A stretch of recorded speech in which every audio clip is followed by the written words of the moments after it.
Hello friends, आज हम बात करेंगे यदि किसी व्यक्ति को कैंसर है तो वैसे व्यक्ति को बहुत ज़्यादा सुस्ती या कमज़ोरी का एहसास होता है। तो अपनी सुस्ती या कमज़ोरी की इस प्रॉब्लम का निवारण करने के लिए, उसे कम करने के लिए क्या क्या चीज़ें ऐसे कर सकते हैं जिससे सुस्ती या कमज़ोरी में सिग्निफिकेंट फ़ायदा मिलेगा। आज का टॉपिक बहुत ही इंपॉर्टेंट है। हमने एक ऑलरेडी वीडियो में डिस्कस किया है कि सुस्ती होने के क्या कारण हो सकते हैं। आज उसके निवारण या टिप्स पर हम बात करेंगे।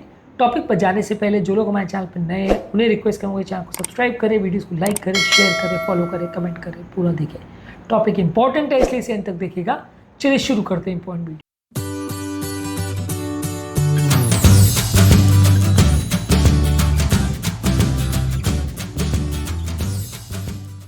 सबसे पहले अगर किसी व्यक्ति को बहुत ज़्यादा सुस्ती हो रही है तो कई बार वो बॉडी में ब्लड की या खून की कमी की वजह से हो सकता है।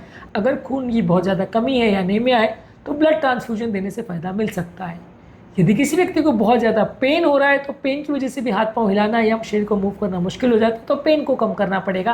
पेन अगर बहुत ज़्यादा होता है तो इसकी वजह से आपको कई बार नींद भी नहीं आती और कई बार बहुत ज़्यादा फिजिकल डिस्कम्फर्ट होता है, इसकी वजह से भी कई बार सुस्ती होती है। तो इसको आप प्रॉपरली मैनेज करिए, पेन केयर्स को देखें, पेन को कम करिए।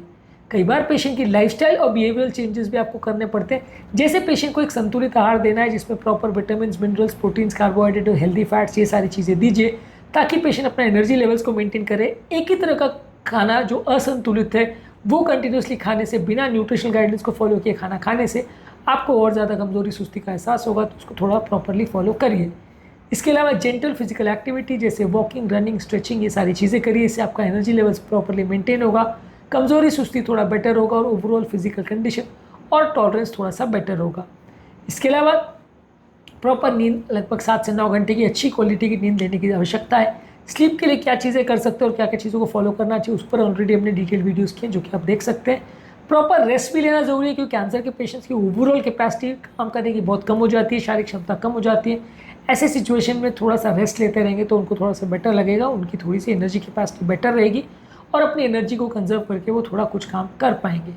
इसके अलावा कैंसर के पेशेंट में कई बार डिप्रेशन, एंग्जाइटी और स्ट्रेस का प्रॉब्लम भी होता है, तो योगा, प्राणायाम, डीप ब्रीदिंग एक्सरसाइज करके मानसिक तनाव को कम कर सकते हैं। साइकेट्रिस्ट को कंसल्ट कर सकते हैं, डिप्रेशन की दवाइयाँ ले सकते हैं, इससे भी सिग्निफिकेंट फ़ायदा मिलेगा और डिप्रेशन, एंग्जाइटी के प्रॉब्लम में सिग्निफिकेंट उनको राहत मिलेगी। इसके अलावा रिलैक्सेशन एक्सरसाइज करके, माइंडफुल मेडिटेशन करके, माइंड बॉडी टेक्निक्स करके, ये सारी चीज़ें करके भी आप अपने मानसिक तनाव और स्ट्रेस को कम कर सकते हैं। इससे भी कई बार जो लोगों को बहुत ज़्यादा कमजोरी, सुस्ती का एहसास होता है, सिग्निफिकेंट फ़ायदा मिलेगा। इसके अलावा कैंसर के पेशेंट्स को अपनी एनर्जी को कंजर्व करना चाहिए। छोटे छोटे अमाउंट्स में थोड़ी थोड़ी एक्टिविटीज़ करें, मैनेजेबल जो चीज़ें उनको लगे उतनी एक्टिविटीज़ करें। एक बार बहुत ओवर एग्रेसिव होकर बहुत काम करने का प्रयास मत करें। ओवरऑल एक बैलेंस स्ट्राइक करें ताकि उनकी जो थोड़ी बहुत एनर्जी की रिजर्व्स उसको प्रॉपरली वो यूज़ कर सके और अपनी लाइफ के साथ प्रॉपरली अडेप्ट कर सके, क्योंकि इस तरह के पेशेंट में कई बार जो है बहुत ज़्यादा कमजोरी, सुस्ती होती है जिसकी वजह से एक्टिविटीज़ को मैनेज करना बड़ा मुश्किल होता है। इसके अलावा कुछ एडेप्टिव एड जैसे केन्स है या क्रचेस है, ये सारी चीज़ों का प्रयोग कर सकते हैं। अगर किसी को बहुत ज़्यादा चलने फिरने में दिक्कत हो रही तो इनका प्रयोग कर सकते हैं। इसके अलावा अपनी एक्टिविटी को थोड़ा मॉडिफाई कर सकते हैं इस तरह से कि आपकी एनर्जी कम लगे। कोई भी चीज़ को इस तरह से आप मॉडिफाई करिए कि आप कम प्रोसेस में या कम मेहनत करके भी अपने काम को प्रॉपर रूप में, सुचारू रूप से कर पाए। इसको थोड़ा अडेप्टिव मेथड्स को यूज़ करने का प्रयास करिए। इसमें कई फिजियोथेरेपिस्ट वगैरह आपकी मदद करते हैं, तो ये सारी चीज़ों को करने से भी थोड़ी एनर्जी को आप बेटर वे में कंजर्व कर पाओगे। कौन कौन से फूड प्रोडक्ट्स हैं जो आपकी एनर्जी को बढ़ाते हैं, कौन कौन से फूड प्रोडक्ट्स आपकी एनर्जी को घटाते हैं, इस पर हमने ऑलरेडी वीडियोस किए, इनको भी ज़रूर चेकआउट करें।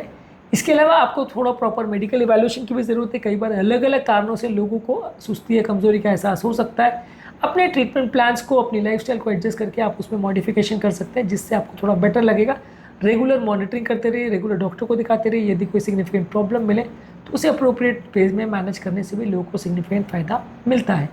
आज के टॉपिक में हमने बात करी कि यदि किसी व्यक्ति को अगर कैंसर है तो उसको अगर बहुत ज़्यादा सुस्ती या कमज़ोरी का एहसास हो रहा है तो क्या क्या चीज़ें वो कर सकता है जिससे ये सुस्ती या कमज़ोरी जिसको हो रही है उसमें सिग्निफिकेंट उसको फ़ायदा मिले।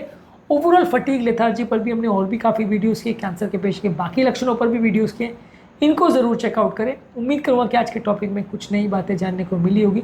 जो लोग हमारे चैनल पर नए हैं उन्हें रिक्वेस्ट करूँगा कि चैनल को सब्सक्राइब करें, वीडियोस को लाइक करें, शेयर करें, फॉलो करें, कमेंट करें, पूरा दें।